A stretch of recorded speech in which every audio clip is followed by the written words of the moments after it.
Bonjour et bienvenue dans le monde de Dayo, je suis très heureux de vous retrouver pour cette nouvelle vidéo sur un produit audio. Aujourd'hui on va parler de la société allemande RME avec le produit Fireface UCX2. Le Fireface UCX2 en français, je traduis pour ceux qui n'auraient pas compris.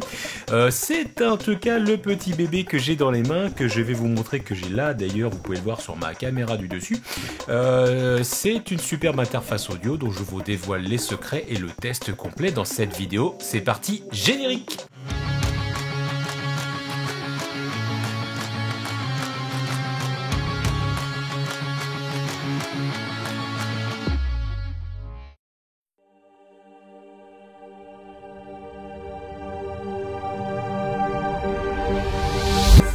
Alors la société RME est une société allemande qui fait effectivement des produits de très haute qualité. Pour ceux qui connaissent pas, RME effectivement fait des produits qui sont quand même très courus comme le Fireface UCX, le UFX, le Babyface Pro, vous le savez peut-être pas mais ça fait 2 ans maintenant que je fais les émissions du monde de Dayo et que j'ai sur mon bureau un petit Babyface Pro, et ben je peux vous garantir que ce produit, il est incroyable, j'ai vraiment pas envie de m'en séparer et j'espère qu'il va durer le plus longtemps possible parce que c'est vraiment très qualitatif. Donc là, je vais vous montrer en fait la présentation du Fireface UCX2 qui est en fait un produit un peu plus, je vais pas dire haut de gamme. Le Babyface Pro est déjà un produit qui a un certain tarif et qui est très qualitatif. Mais ce produit que j'ai là sous les mains, effectivement, celui-là permet en tout cas d'avoir beaucoup plus d'entrées audio et de sortie audio, mais également 2 ou 3 petites subtilités que je n'ai pas sur mon Babyface Pro, comme par exemple un compresseur intégré, en tout cas dans le DSP de ces petits bébés. Donc on va commencer par le tour du propriétaire. Alors c'est un produit qui a un format demi-rack, ce qui est plutôt pratique parce que c'est certainement l'un des produits, je sais pas, mais en tout cas, il possède quand même pas mal d'entrées et de sorties pour un encombrement quand même qui est très faible, et ça c'est plutôt pratique si on cherche en fait un produit nomade à emporter avec soi, soit tout simplement pour faire, je sais pas, enregistrer son groupe de musique ou faire des prises de son, peu importe, ou avoir toujours son interface audio de super qualité avec soi. Et c'est vrai que de réputation, et un grand copain à moi m'a effectivement dit un jour, tu connais pas RME? Je lui ai fait, bah non. RME, si tu veux vraiment un produit avec des préamps et des convertisseurs analogiques numériques de très haute qualité, eh ben n'hésite pas, fonce sur RME parce que là tu auras effectivement le Graal du Graal des convertos analogiques numériques. Et pour le coup, quand tu vas écouter de la musique de très haute qualité, je sais pas, en 96 bits, LPCM, ce que tu veux, là effectivement, ce genre de produit en tout cas va mettre à l'honneur et va en tout cas ne pas altérer le son qui a été produit par les ingé sons dans les studios avec des tas d'équipements qui coûtent quand même super cher. Donc RME pour ça déjà c'est pas mal. Alors nous avons en fait sur les produits RME en façade 2 entrées micro ou ligne. Donc effectivement c'est dans l'interface Total Mix que je vais vous montrer juste après. Le fait de choisir ou pas dans quelle impédance on a en fait en entrée sur ces interfaces. Ensuite en 3 et en 4 on a des entrées lignes pour les instruments directement. La prise d'après, c'est le retour casque. On aurait pu en souhaiter 2, mais bon, en même temps, vu l'usage qu'on veut en faire, bon, écoutez, un retour casque, c'est déjà bien. Et ensuite, vous avez effectivement 4 petits boutons qui permettent globalement de choisir, d'accéder aux différents menus. Alors, je vais essayer de vous montrer ça. Quand vous appuyez effectivement sur les menus, vous le voyez peut-être là, vous pouvez effectivement choisir certaines fonctions, notamment l'une qui est vachement bien et qui est intégrée dans ce boîtier, le Durec. Donc globalement c'est quoi le Durec? C'est la capacité en fait à votre boîtier, c'est un peu comme les consoles de mixage Yamaha, je sais pas, ça vous est peut-être déjà arrivé d'aller jouer dans une salle, dans un concert où il y a un ingé son qui a une grosse console Yamaha, CL5, QL1 ou autre, et de dire tiens, si je te file ma clé USB, est-ce que tu peux me mettre la sortie et les pistes sur une clé? Ça en tout cas ça permet effectivement de faire le même genre, et en fait le record playback se déclenche directement à partir de ce menu là. Donc là il suffit de mettre une clé USB, ensuite d'aller, comme vous le voyez là, manipuler le truc. Bon là si je fais rec il va rien se passer puisque je n'ai pas mis clé USB, mais bon c'est là que ça se passe en tout cas. Ensuite on a d'autres possibilités. Bon, je vous épargne globalement toute la navigation par cette interface parce que globalement il y a beaucoup mieux que le bouton en façade pour globalement contrôler. Il y a le fameux logiciel Total Mix. C'est plus qu'un logiciel, c'est en fait le cœur entre guillemets de votre interface audio RME sur lequel vous allez pouvoir interagir comme une vraie console audio, et ça je vous en reparle après. Alors vous avez dans la notice que vous pouvez voir là en fait une présentation de tous les menus accessibles en façade. Alors je vous les épargne, mais globalement vous avez une explication de tout ce que vous pouvez faire directement avec le bouton. Et donc là, le schéma qui synthétise globalement la structure du menu déroulant. Ok. Je sais pas si au quotidien on passe son temps à regarder en dehors du fait que ça module sur cet écran parce qu'il est pas très grand. Bon, l'intérêt c'est juste de voir effectivement si on a de la modulation, je pense que ça suffit, après d'accéder au replay. En tout cas, si vous avez ce genre de produit là et que vous avez effectivement des boutons que vous aimez bien en tout cas sur ce boîtier, n'hésitez pas à me les donner en commentaire.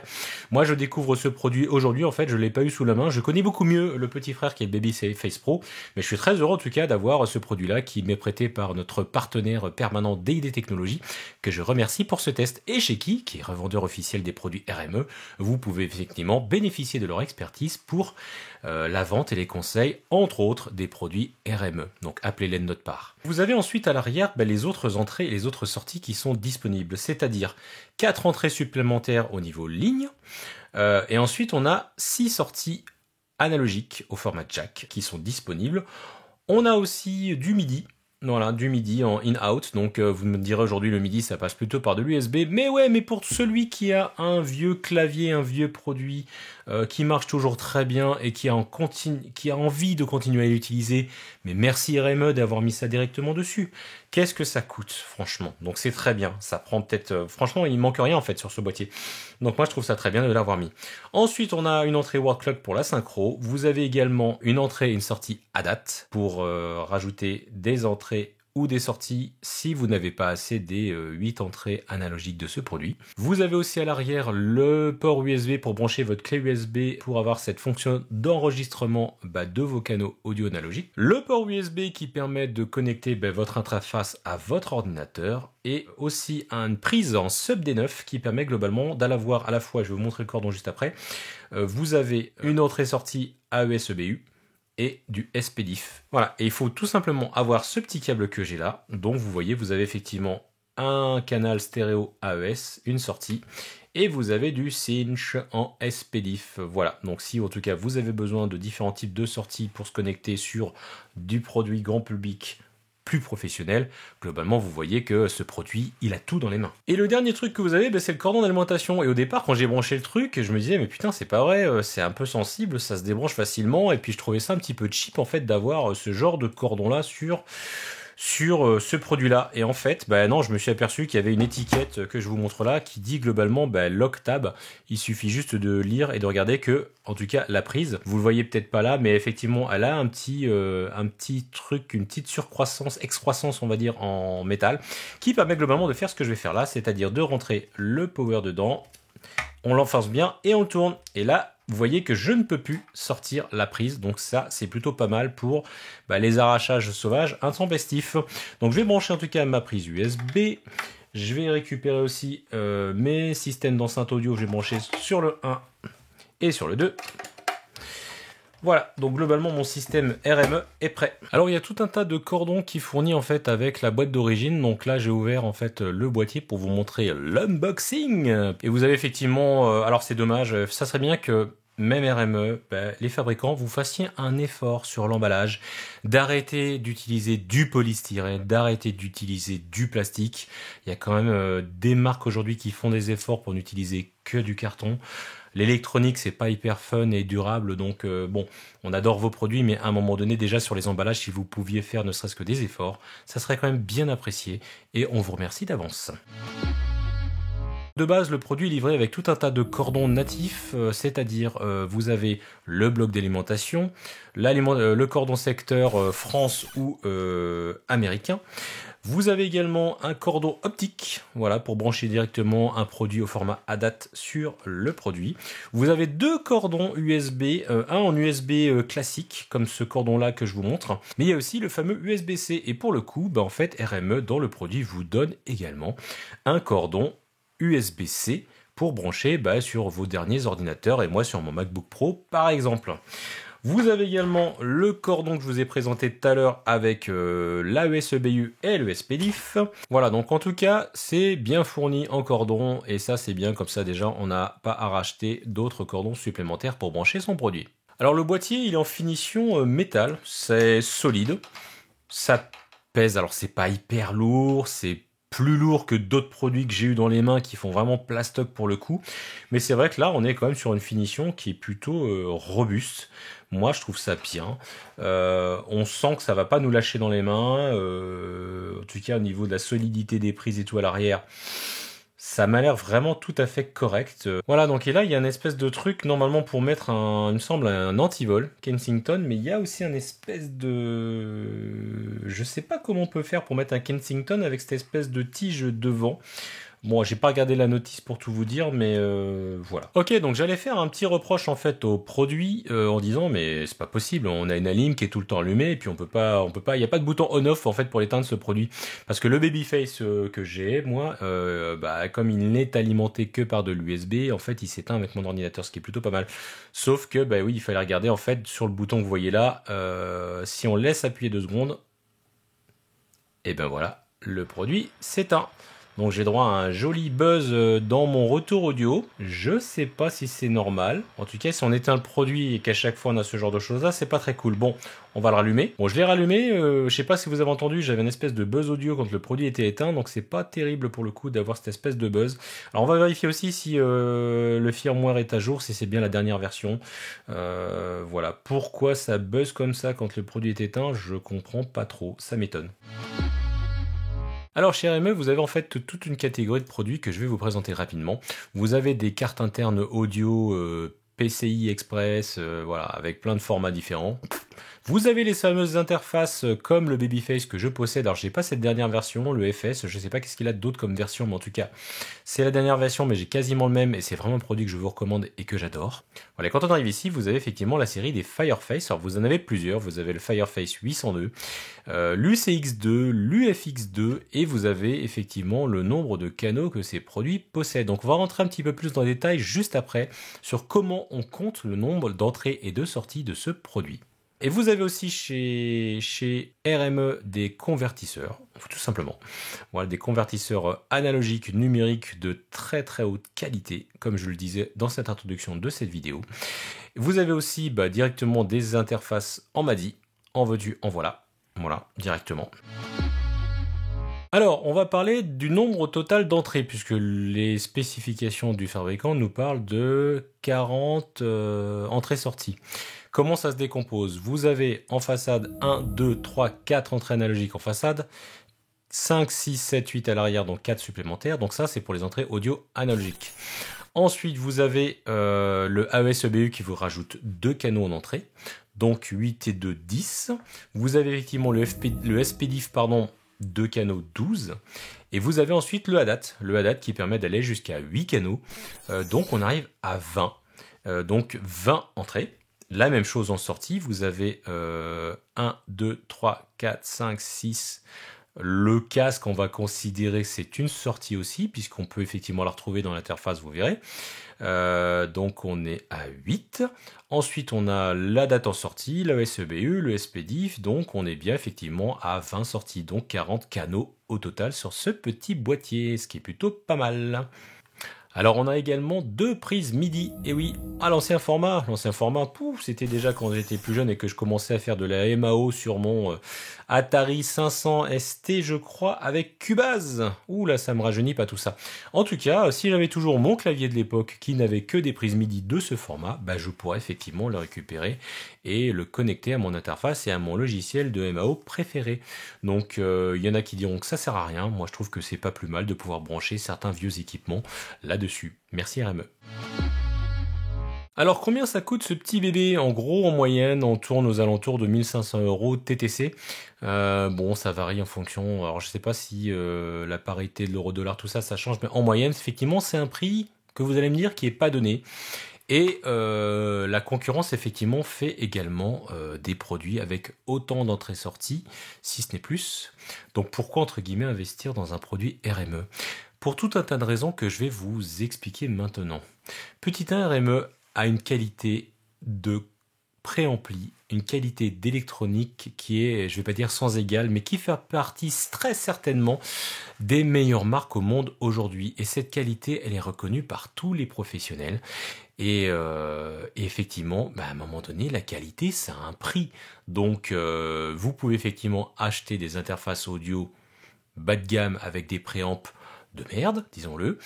Je n'ai pas peur de le dire d'ailleurs, et globalement vous en aurez pour votre argent. Donc RME, on est effectivement sur des produits en tarification qui est plutôt premium, mais à un moment donné, y a tout un tas d'arguments qui font que ça le justifie. Et pour moi, il y a un argument qui le justifie encore plus, et je vais vous en parler maintenant, puisque c'est dans le monde de Daio quelque chose qui me tient à cœur. C'est la durabilité, en fait, des produits RME. L'un des plus gros points forts qui fait que je vous conseille fortement d'investir dans cette marque. Il y a d'autres marques qui sont très bien et qui sont tout aussi qualitatives et tout aussi chères, voire plus chères. Mais moi, vous le savez, dans le monde de Daio, je suis très sensible à tout ce qui est écologie, sobriété, achat responsable. Et chez RME, effectivement, en dehors du petit problème de packaging, où là ils peuvent faire des petits efforts, et j'espère qu'ils m'entendront dans cette vidéo et qu'ils changeront en tout cas ça, RME, c'est des produits qui sont durables, qui sont construits pour durer. Avec une électronique de très haute qualité, je crois que quasiment tous les produits sont fabriqués en Allemagne. Peut-être que le Babyface Pro que j'ai là n'est pas complètement. RME, en tout cas, vous permet d'avoir tout au long des années et des successions de systèmes d'exploitation qui sortent, de machines que vous allez changer à un moment donné parce que vous allez être bloqué soit par de l'obsolescence programmée, disons-le, soit effectivement parce que votre machine a rendu l'âme, vous achetez le dernier Mac, le dernier PC à la mode, et avec la plupart des autres peut-être éditeurs ou fabricants de produits audio, le driver n'a pas été développé pour telle ou telle monture du produit que vous achetez. Sauf que chez RME, c'est le contraire. Chez RME, je crois que parmi leurs premières lignes de produits, ils supportent aujourd'hui toujours des produits qui datent de 2003. Imaginez, depuis presque 19 ans, RME se fait un honneur en fait de continuer à supporter l'utilisation de votre produit sur le dernier Mac et le dernier OS à la mode. Donc ça, franchement, c'est à mon avis l'un des points forts qui me fait dire oui, RME, c'est pas donné, mais en plus d'avoir des préamps et une électronique de qualité, un DSP, tout un tas de choses que je vais vous présenter, c'est un produit durable et vous le garderez très longtemps. Est-ce que vous n'avez pas été une fois obligé de justement changer votre interface audio parce qu'elle n'était plus supportée par tel ou tel fabricant, que la marque n'existe plus, ça a été racheté par une autre marque, enfin bref, vous voyez de quoi je parle. C'est le genre de truc qui fait dire, mince, ça fait quand même suer de mettre au rebut un produit que vous avez adoré pendant des années, tout simplement parce que le driver n'est pas sorti. Donc, je comprends qu'il faut continuer à vendre, messieurs les fabricants, mais en même temps, regardez RME. RME, il continue certainement à se positionner sur de haut de gamme, à vendre des produits durables, et à les faire durer le plus longtemps possible. Et je crois qu'aujourd'hui, on ne peut pas ignorer cet aspect-là d'un achat responsable. Et c'est important, vous qui me regardez en tout cas, de vraiment bien prendre ce paramètre en compte. L'achat responsable, en tout cas pour moi, c'est important. J'espère que ça l'est pour vous aussi. En tout cas, si vous souhaitez un achat responsable, RME en partie répond à quelque chose de durable. Et ça, c'est vraiment très très bien et on les félicite. Voilà, donc je vous montre par exemple comment ça se passe pour aller récupérer les derniers drivers. Et donc vous voyez effectivement que globalement, RME, dans le flash qu'ils ont, permet de flasher toute une tas de produits qu'ils ont, si ce n'est toute la gamme en fait. Donc vous voyez là, vous avez le firmware que vous pouvez flasher. Vous avez les drivers sur macOS, ok. Ensuite, vous avez les drivers pour Windows, bien évidemment. Et il y a même, regardez ça, un driver pour Windows XP pour la série Fireface. Et alors bon, je ne sais pas s'il y en a encore qui utilisent Windows XP, mais admettons, ça, il y a un driver en tout cas qui date de 2016 et qui fonctionne, donc plutôt cool quoi. Dernier truc, effectivement, il existe un accessoire qui est le petit kit de montage en rack si jamais vous voulez intégrer dans une baie ou dans un fly votre petit Fireface. Ce qui aurait pu être pas mal, je ne sais pas si c'est le cas, c'est un kit de couplage. Imaginez, on a besoin de 2 Fireface. Je ne sais même pas si on peut brancher 2 produits RME en même temps sur une même machine. Faudra que je vérifie ça. Ah ben voilà, j'ai la réponse à ma question. Vous voyez, il faut toujours faire du RTFM, Read the Fucking Manual. C'est marqué que le driver permet de supporter jusqu'à 3 Fireface UCX2. Une autre combinaison de 3 interfaces. Donc toutes ces unités, c'est évident, ont besoin d'être synchronisées. Donc là, il faudra un master clock, j'imagine, et des autres qui se synchronisent sur le mètre. Et voilà, c'est ça, le Fireface est réglé en mode Clock Master, les autres doivent effectivement être en Clock Mode Autosync. Voilà, donc ça c'est intéressant parce que globalement, si vous voulez étendre et sur une seule et même machine avoir plus d'entrées-sorties, alors soit vous achetez le gros modèle qui va bien, ou soit effectivement vous rachetez un deuxième Fireface. Voilà, d'où ma remarque. Est-ce qu'il existe, et je sais pas, un kit pour finalement les coller côte à côte? J'en suis pas sûr, faudra que je pose la question. Le seul truc qui est dommage, bon moi j'ai pas trop de problème avec l'anglais, mais il n'y a aucune documentation en français. Ni dans d'autres langues d'ailleurs. Je vais quand même retourner sur le site, on va regarder. Quand on va sur Product, on cherche Fireface UCX2, qu'on va sur Download, et qu'on cherche effectivement, voilà, les PDF, il n'y a que de l'anglais. C'est dommage. Pourquoi ne pas effectivement faire travailler des traducteurs et d'avoir ça dans la langue de Molière tout simplement, ou dans d'autres langues tout aussi exotiques mais magnifiques à entendre. Voilà, je trouve ça dommage. Tout le monde ne maîtrise pas complètement l'anglais, donc c'est voilà. Vous pourriez faire l'effort RME de traduire dans d'autres langues vos manuels. Merci. Alors, quand vous installez le logiciel, le driver, les pilotes, vous avez effectivement une première petite fenêtre qui vous permet de voir effectivement, alors si je branchais mon Babyface Pro, je pense que je le verrai également et je pourrais choisir effectivement l'une des deux interfaces. Alors vous avez quelques paramètres effectivement qui sont assez importants pour régler notamment le format de sortie SPDIF. Est-ce qu'on est sur du niveau consumer ou professionnel, donc en moins 10 dB ou en plus 4? L'optique aussi, le SPDIF peut être soit géré par l'optique ou soit au format ADAT.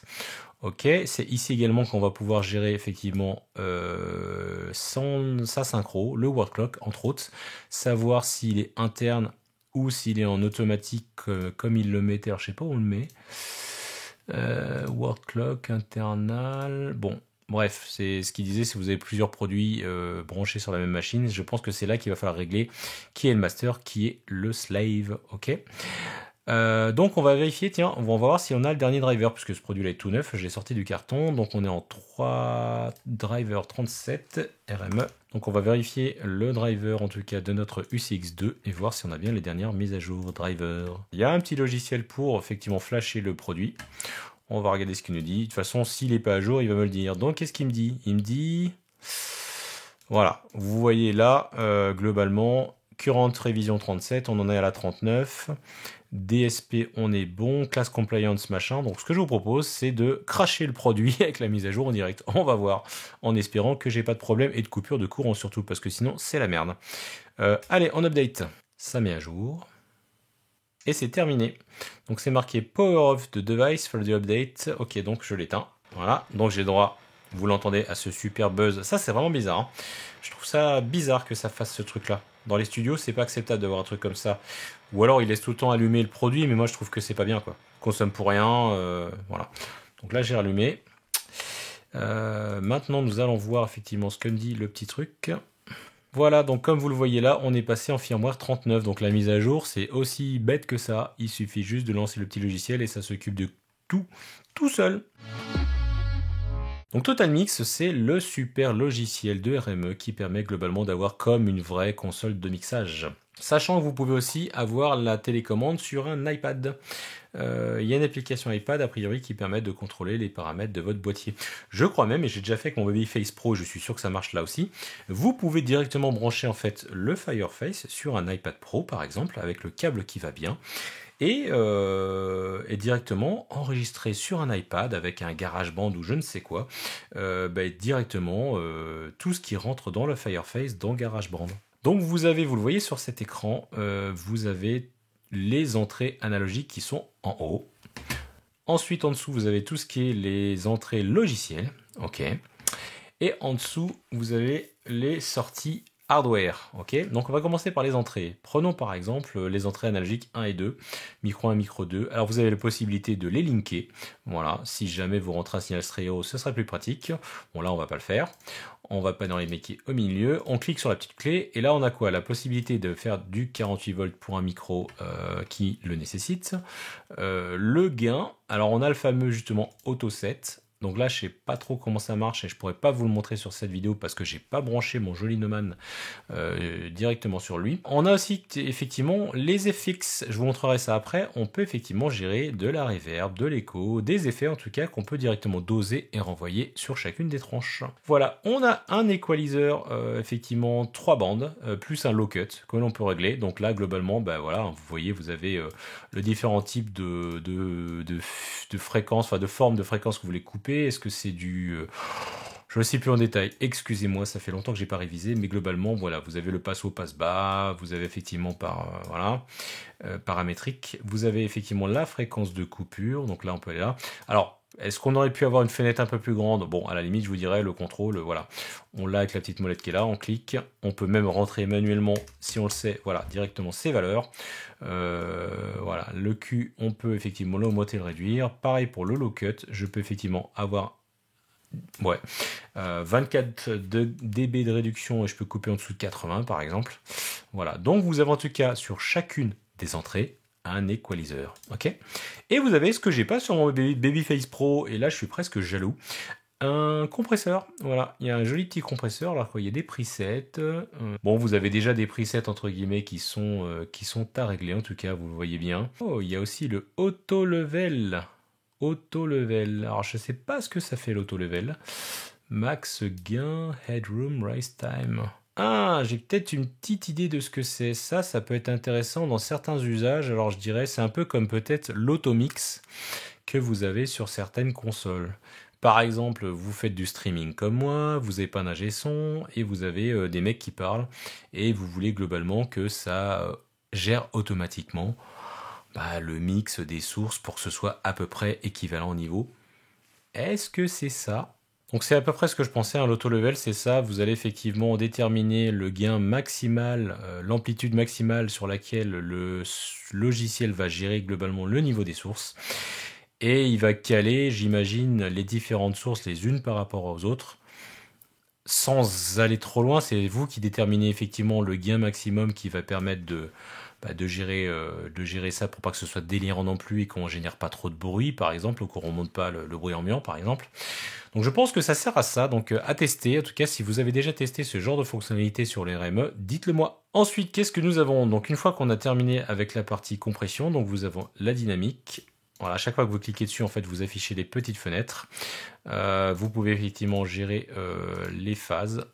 Alors oui, je suis pas en stéréo, donc voilà. Là, vous pouvez effectivement gérer en stéréo les inversions de phase ou pas, tout simplement. Et donc, comment ça se passe? Globalement, vous avez effectivement, donc vous gérez votre gain comme je vous l'ai montré sur chacune des sources, ok, très bien. Et ensuite, vous gérez le niveau d'envoi que vous envoyez vers les sorties. Donc quand vous cliquez là, en fait, vous cliquez directement sur la sortie et vous allez globalement sur chacune des sorties analogiques 1, 2, 3, 4, 5, 6, que ce soit un SPDIF, AES ou ADAT, gérer indépendamment en fait un mix ou un prémix vers d'autres endroits. Donc ça c'est plutôt pratique. Donc là si je commence effectivement à gérer mon prémix de telle ou telle source avec tel ou tel réglage, globalement, écoutez, une fois que je clique là, que je vais sur 3-4, bing, je vais faire un autre prémix, un autre réglage pour d'autres sources. Donc si je gère, je sais pas, en sortie, un réseau casque et quelques musiciens sur d'autres sorties disponibles, bon voilà, je vais pouvoir gérer effectivement individuellement ce que j'envoie directement, voilà. Donc ça c'est plutôt pratique, c'est assez facile à gérer et puis voilà, globalement il n'y a pas de confusion à avoir. Vous cliquez sur la partie que vous voulez de globalement gérer et vous voyez qu'effectivement ça sort. Alors la question que je me pose ici c'est ça, c'est voilà, si vous cliquez aussi comme vous le voyez là sur directement sur les sorties, ça bascule directement dessus. Donc c'est un autre moyen effectivement de gérer votre prémix directement sur les sorties. Comme vous voyez, si je clique sur main, vous allez voir que je récupère effectivement mon réglage de main. Ok.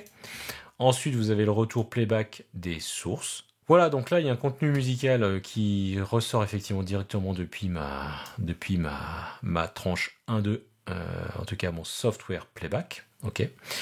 Et pareil, globalement, je peux choisir effectivement ce que je veux renvoyer ou pas. Vous le voyez directement. Si je veux renvoyer vers 3.4, voilà, c'est la même histoire en fait. Vous choisissez entre les entrées hardware et les entrées software, on va les appeler comme ça, ce vers quoi vous les renvoyez. Ok ? Ensuite, bah, directement sur les sorties, vous avez effectivement alors une fonctionnalité de Talkback. Ok. Vous avez également un EQ et un compresseur en sortie. Ok. Vous avez aussi, vous voyez là, différents types de niveaux de sortie. Le plus 4 dB. Alors, je connaissais pas le plus 13 et plus 19 pour le coup. Moi, je connais le moins 10 et le plus 4. Maintenant, je sais pas à quoi ça correspond. Éclairez-moi en tout cas si vous le savez dans cette vidéo. Alors vous avez une super fonctionnalité qui s'appelle le loopback. Et le loopback, ça permet quoi? Ça vous permet de réinjecter en fait une entrée software de votre logiciel dans une sortie physique, mais pas que. Je vous montre par exemple avec mon Logic, si par exemple il y a une musique que vous voulez, vous avez un abonnement à Deezer, Spotify, ce que vous voulez illustrer votre montage avec de la musique. Voilà donc... le loopback, je vais tout simplement créer un nouveau projet sur Logic et je vais lui dire que c'est mon entrée 3.4 qui rentre dans mon Logic. Je crée mon produit et là, qu'est-ce qui se passe? Vous le voyez directement, ça le fait déjà. Je vais juste remettre le Total Mix. Alors attendez, on va sortir de plein écran pour que vous voyez. Je vais réduire un peu la taille. Alors ça c'est bien, on peut aussi, on peut globalement changer la taille du truc. Donc vous voyez bien que quand je désactive le loopback, en fait, donc là j'ai mon compte Apple Music qui tourne avec une musique qui rentre en tout cas comme sortie software entre guillemets. Donc si je veux effectivement la récupérer dans mon Logic, voilà, donc j'active directement en fait mon loopback. Donc ça, bon, ça c'est la sortie 3.4, j'ai rien branché dessus, on s'en fout. Mais en tout cas, vous voyez bien que là, effectivement, je peux gérer directement, voilà, directement le niveau audio qui est repris directement par le boîtier et qui est renvoyé dans mon Logic. Donc là, pour le coup, c'est hyper pratique pour réinjecter de l'audio d'une source logicielle quelconque directement quelque part. Donc en gros, c'est une fonctionnalité de routing plutôt avancée que je trouve très pratique. Alors sur TotalMic, qu'est-ce qu'on a d'autre? On a la possibilité d'avoir en fait une reverb. Voilà, une reverb avec plein de modes divers et variés. Vous avez des presets si vous le souhaitez, voilà. Par exemple avec des pré-réglages. Donc à vous de régler votre reverb ou de l'écho. Ou reverb plus écho, à vous de voir. Et globalement, vous gérez comment le renvoi. Vous cliquez sur la petite croix et là, vous injectez la quantité en fait d'effets directement que vous voulez mettre dans la source. Ok. Donc, contrairement à un Pro Tools, vous ne pourrez pas créer une piste d'effet, a priori. Il n'y a pas de piste qui est gérée pour gérer ça individuellement de la piste. Mais c'est déjà pas mal, en fait, d'avoir ça. Globalement, hein, quand vous êtes sur un petit setup musique avec un chanteur, une chanteuse, quelques icônes, bah, il y a quand même quelque chose de propre. Et franchement, c'est de très bonne qualité, hein, les effets qui sont dedans. On a, oui, la possibilité de changer le mode de routage, donc soit en sous-mix, soit en free. Moi, je suis plutôt en sub-mix. Vous avez la possibilité de effectivement choisir comment vous voyez les level meters, ok.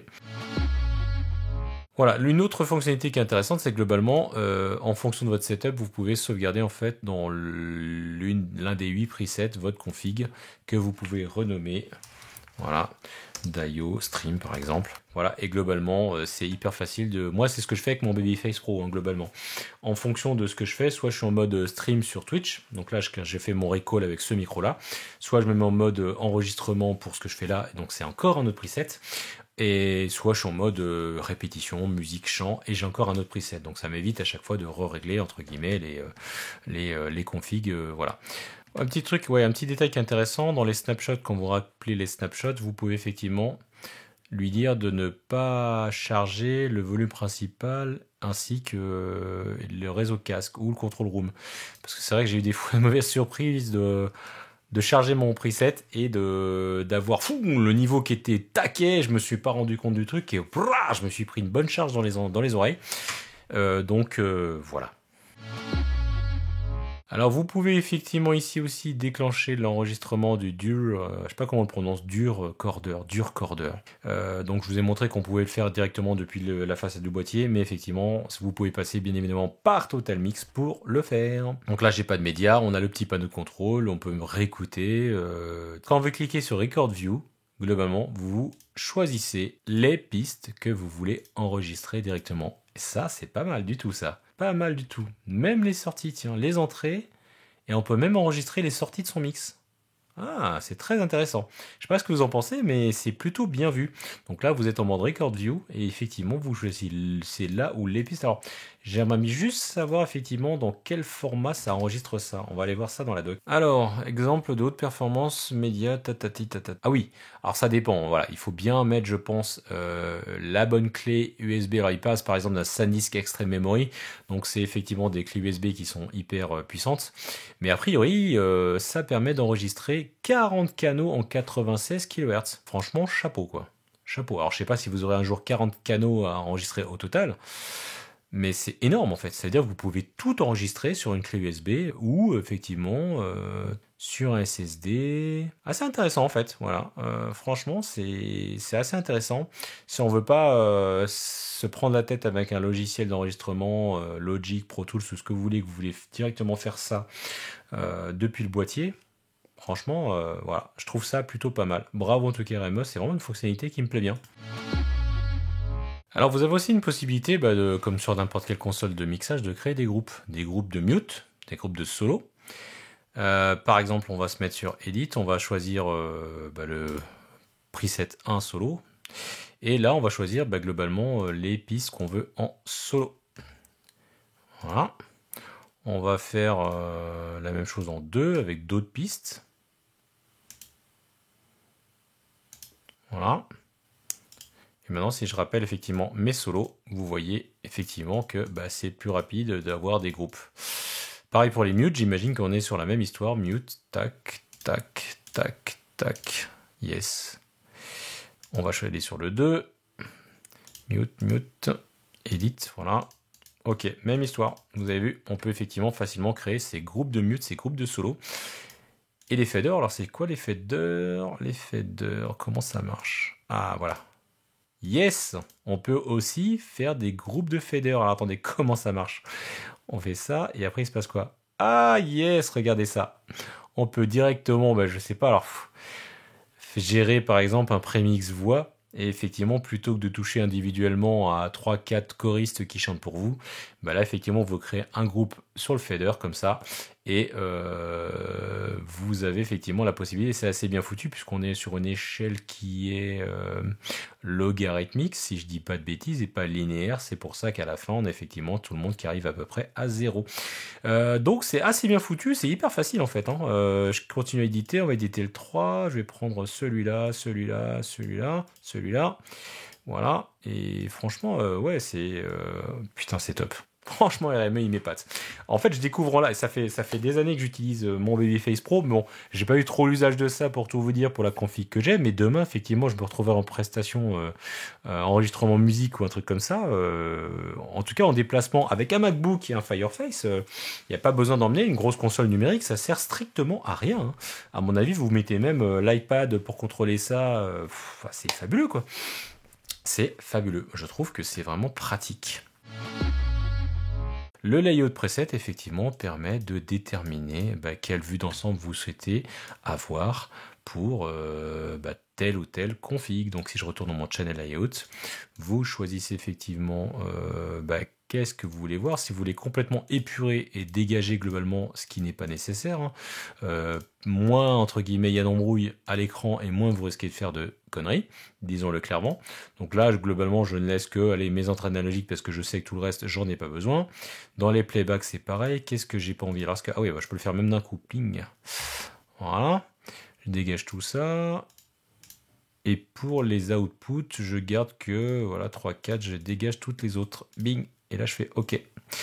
Voilà comment simplifier son interface en fonction de sa config. Donc après, si je veux le storer ici et le renommer et l'appeler config, je sais pas, Zik Duo, par exemple. Voilà. Mais que je veux revenir à mon layout principal, vous voyez, globalement. Alors ça n'affecte que la vision, ça change absolument rien dans le routing. Hein. C'est juste globalement, ça vous permet de, voilà, en fonction de l'environnement dans lequel vous travaillez, de choisir effectivement ce qu'on appelle le layout, c'est le remplissage, la vision de l'interface telle que vous le souhaitez là, hein, tout simplement. Voilà, donc un autre aspect qui permet globalement de contrôler à distance votre Fireface depuis un autre ordinateur, voire même une tablette sur le réseau, vous avez le Network Remote Settings. Donc c'est ici, en fait, vous transformez votre TotalMix en remote server. Il a besoin d'un port pour que ça fonctionne. Vous pouvez effectivement créer des utilisateurs pour que ce soit pas tout le monde et n'importe qui fasse tout et n'importe quoi. Voilà, par exemple, je fais OK. Et globalement, je suppose que si l'on peut se connecter à une autre interface Fireface ou autre sur le réseau, ben voilà, on va la voir en tout cas qui va être disponible puisque le logiciel crée un serveur local avec une ouverture de port pour le gérer. Et effectivement, ça peut être pratique, bah, notamment si vous êtes dans une config avec un iPad, vous avez votre config qui est en régie, vous voulez être dans la salle ou sur scène pour faire des réglages, bah, vous allez tout simplement avec la télécommande Total Remote sur iPad ou sur d'autres trucs, pouvoir directement vous connecter à un autre Total Remote et pas forcément être derrière l'ordinateur. Donc ça, c'est encore un truc super pratique. Bravo. Puis c'est hyper simple à configurer, vous voyez, il n'y a pas grand chose à faire. Donc là, je voulais vous montrer effectivement la latence qui est mesurée par mon ami Logic Pro avec le Fireface. Et vous voyez effectivement qu'on est quand même sur des valeurs qui sont très très faibles. 4,7 en aller-retour. En sortie 2,4 millisecondes, c'est complètement négligeable. Je suis même pas sûr qu'on entende réellement. C'est tellement faible que voilà. Alors forcément, plus on va augmenter la taille du buffer et plus la latence va augmenter. Et bien évidemment, plus on va rajouter de plugins et plus aussi, j'imagine qu'on va, on va générer effectivement, on va générer de la latence. En tout cas, pour conclure sur TotalMix, vous avez, en tout cas, vous l'avez vu, une gestion complète des entrées logicielles, des sorties, avec tout un tas de fonctions, dont le loopback que je trouve hyper pratique, des possibilités d'effets, reverb, écho, un enregistreur intégré qui permet d'enregistrer toutes les pistes. Il faut juste faire attention au support qu'on met à l'arrière. Une interface qui permet de mémoriser effectivement des snapshots, d'utiliser des groupes. Alors on va parler aussi d'un autre point fort. Si vous enregistrez votre produit RME sur leur site, vous bénéficiez de 5 ans de garantie. Donc 5 ans de garantie, c'est énorme. Je pense que c'est bien au-dessus de la plupart des fabricants. Donc je pense que c'est un fabricant qui a énormément confiance en fait dans ses produits. Ce qui fondamentalement n'est pas compliqué pour eux de proposer 5 ans de garantie. Donc là encore, c'est un gage et c'est un signe que ce sont des produits durables. Voilà, donc j'en arrive à cette conclusion sur ce fabuleux produit que j'ai dans les mains et je remercie notre partenaire et revendeur des produits RME DID Technologies que vous pouvez consulter et contacter de notre part. Vous aurez vraiment les meilleurs conseils pour les produits RME. En conclusion, ce produit est petit, puissant, robuste, impressionnant par toutes ses performances, beaucoup d'entrées-sorties. Il répond à plein d'usages, que ce soit pour des musiciens, des studios ingénieurs du son, Home Studio Pro. La qualité des convertisseurs est légendaire chez RME, il n'y a rien à dire, c'est vraiment excellent. Je boude presque mon Babyface Pro et je sens qu'il va... Non, je vais rester sur mon Babyface Pro parce que fondamentalement, avoir autant d'entrées dans mon studio, ça me servirait à rien. Mais je vous invite en tout cas à calculer et à déterminer quel produit RME il vous faut, puisque globalement, vous l'avez vu dans la gamme du Babyface Pro jusqu'aux produits les plus gros, vous avez en tout cas une palette de produits, et même si vous êtes un peu limite sur le nombre d'entrées, et ben vous pouvez même dans une autre marque acheter en fait un préampli 8 canaux avec une sortie à date et le rentrer directement dans le RME. Voilà, sachant qu'RME aussi fait des préamplis que vous pouvez récupérer aussi dedans. Mais si votre budget est un peu limité, on vous en voudra pas d'aller chercher un préamp un petit peu moins cher ailleurs. En tout cas, RME, Deutsche Qualität, ça c'est clair. Les Allemands ils nous habituent à, comme Neumann et tout un tas de marques allemandes, à quand même du très haut de gamme. Il y a vraiment une très belle culture chez les Allemands sur les produits audio pro. Et on est vraiment très contents, nous, d'avoir ce genre de produits dans les mains, qui en plus sont durables, fiables, performants. Et c'est tout ce qu'on recherche aujourd'hui. À l'heure de la sobriété, des économies d'énergie et de la responsabilité, bah effectivement, en tout cas, si vous devez choisir une marque parmi les meilleures qui remplit tous ces critères-là, je vous recommande très fortement RME, avec notamment le Fireface UCX2.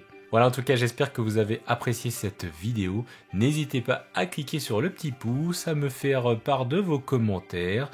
Et n'hésitez pas aussi à partager cette vidéo sur des groupes spécialisés. En tout cas, voilà, n'hésitez pas à me poser vos questions. J'essaye la plupart du temps d'y répondre. Et j'espère aussi vous retrouver prochainement sur nos lives Twitch pour des émissions spéciales avec toujours autant d'intervenants aussi intéressants les uns que les autres. Et je vous retrouve à très bientôt dans une prochaine vidéo du Monde de Dayo.